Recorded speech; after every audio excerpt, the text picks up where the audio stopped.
Bloco de Esquerda. E depois? Depois estava o salário, veio o Gaspar e comeu. Mas veio o desemprego e o Gaspar teve de se esconder. Depois veio o coelhinho. Não. O coelhinho foi com o subsídio de Natal e o Paulo Portas no comboio aos bancos.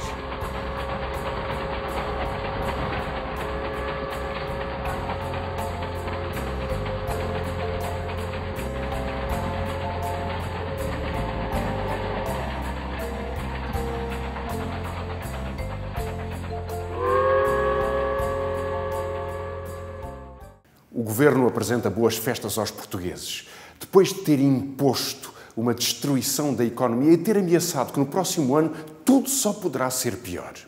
Os funcionários e os reformados, quem descontou a vida inteira para poder ter uma pensão no final da sua vida, todos esses vão perder um subsídio de férias e um subsídio de Natal. Aumentaram os preços dos transportes, aumentou o IVA para a eletricidade, volta a aumentar mais 4% em janeiro, aumentou a taxa moderadora de quem é internado numa urgência, que pode lá deixar uma grande parte do seu ordenado se tiver mais do que essa fortuna de um salário de 628 euros. E o desemprego, e a precariedade, e a miséria, uma economia de terra queimada, são as boas festas de Passos Coelho.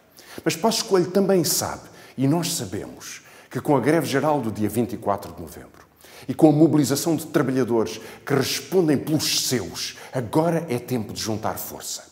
Agora é tempo de responder por uma escola pública, de responder pelo Serviço Nacional de Saúde, de responder pelos direitos de todos. Agora é tempo de uma luta corajosa contra a cobardia que é o desemprego e que é a precariedade.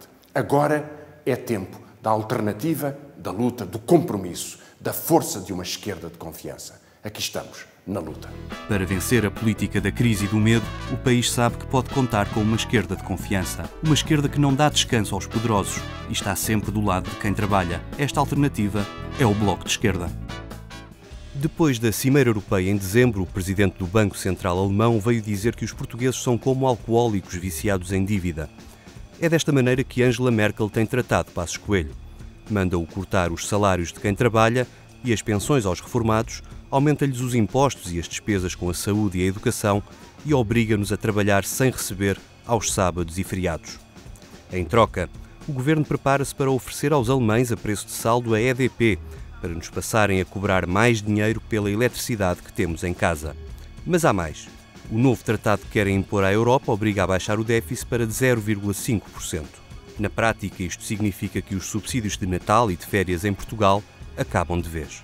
O último Conselho Europeu não resolveu nenhum problema do euro, mas decidiu criar um novo tratado.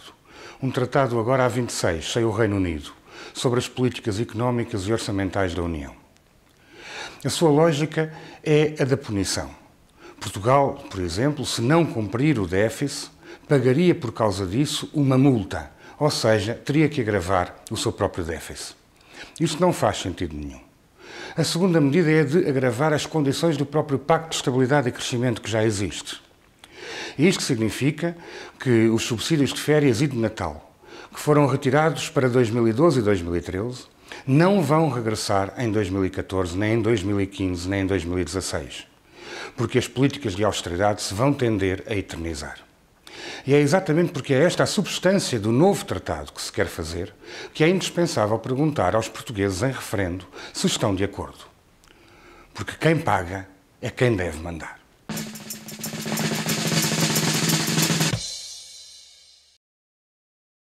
O aumento do desemprego e da precariedade deixam-nos à beira da lei da selva. Na vida real são os mais fracos que se sujeitam a perder os seus direitos em troca de um trabalho. E se o mundo fosse às avessas?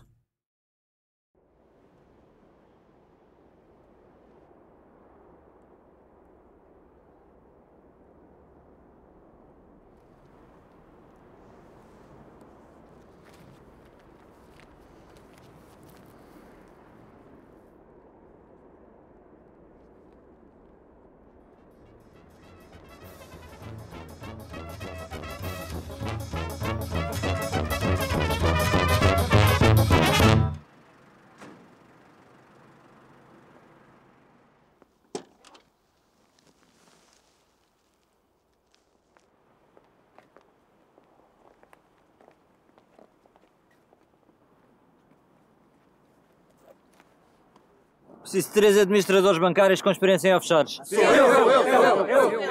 Eu. Ali, gravatinho rosa, vai. Oh, meu caro! A andar. 2 especialistas em seguros de crédito. Calma. Ali a abelhinha, ali ao fundo, bora. E... Eu. E o bigode, sim. 2 corretores de bolsa. Ali aquele branquinho. Entra. Eu. Sim, tu. Anda lá. 2 auditores financeiros. Mas que tenham passado pelo Banco de Portugal.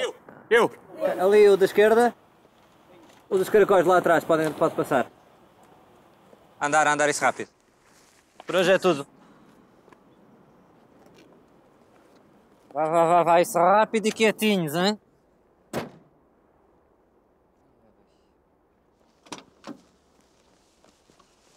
Bem, grande sorte a vossa, hein? Ó palhaço, abra mas a janela que isto aqui não tem ar-condicionado.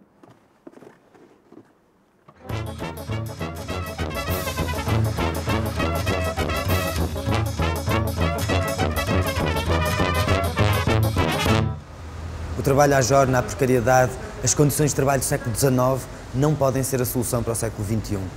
Há em todo o mundo um movimento que luta contra a precariedade, que reivindica as nossas vidas.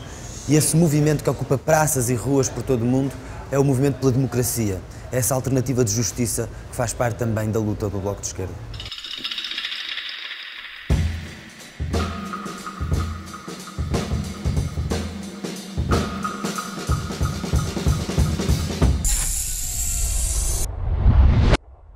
Todos os anos, os eurodeputados de todos os partidos escolhem aqueles que mais se destacaram pelo seu trabalho em cada área. Em 2011, Marisa Matias, do Bloco de Esquerda, foi escolhida como eurodeputada do ano na área da saúde. Marisa Matias foi a segunda portuguesa na história do Parlamento Europeu a redigir uma diretiva quadro.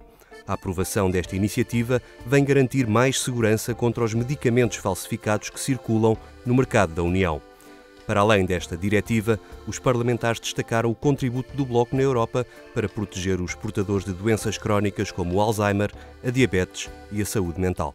A crise económica e social tem afetado de forma dramática os serviços de saúde e os cuidados de saúde, e nós tentamos fazer trabalho, quer no Parlamento Nacional, quer no Parlamento Europeu, contra esta ofensiva, este ataque que tem sido feito aos serviços de saúde. E é por isso que o Bloco de Esquerda procura construir maiorias e dar alternativas a esta ofensiva, como aquelas que fizemos passar recentemente através da construção de maiorias dentro do Parlamento, que permitiram, por exemplo, a aprovação de uma lei que vai impedir que cheguem medicamentos falsificados às pessoas nos 27 países da União, para 500 milhões de cidadãos que veem assim a sua saúde mais protegida, comprando medicamentos ou acedendo a medicamentos em hospitais que irão tratar os seus problemas de saúde e não ajudar a agravá-los. Conseguimos também fazer passar uma proposta que procura estabelecer políticas públicas de defesa de pacientes que sofram de Alzheimer ou de outras demências, apoiar as suas famílias no acesso aos cuidados de saúde e ao tratamento, porque há ainda muitas desigualdades sociais neste domínio, e, portanto, combater a discriminação que ainda existe no espaço europeu. E no plano da investigação e da inovação, o Bloco propôs que uma fatia do orçamento prioritário do próximo quadro financeiro fosse dedicada às ciências médicas e à investigação pública também no domínio da saúde.